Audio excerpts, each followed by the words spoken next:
நீண்ட நாட்களாக இழுபறியாக இருந்து வந்த அதிமுக தேமுதிக கூட்டணி தற்போது உறுதியாக உள்ளது. அதன்படி தேமுதிகவுக்கு 5 மக்களவை தொகுதிகளும் 1 மாநிலங்களவை உறுப்பினர் பதவியும் வழங்க உடன்பாடு ஏற்பட்டுள்ளது.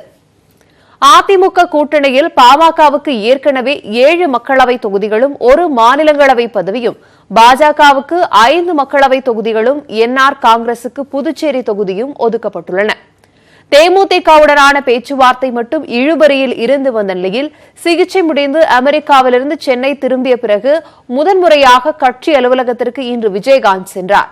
தொடர்ந்து விஜயகாந்த் தலைமையில் நடைபெற்ற ஆலோசனைக் கூட்டத்தில் துணை செயலாளர் சுதீஷ் மற்றும் நிர்வாகிகள் பார்த்தசாரதி, இளங்கோவன் உள்ளிட்டோர் பங்கேற்றனர்.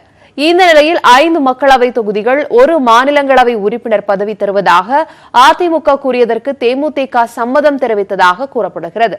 அதன்படி மொத்தமுள்ள 40 தொகுதிகளில் 18 தொகுதிகளை கூட்டணி கட்சிகளுக்கு ஒதுக்கிய அதிமுக எஞ்சிய 22 தொகுதிகளில் களமிறங்க திட்டமிட்டுள்ளது.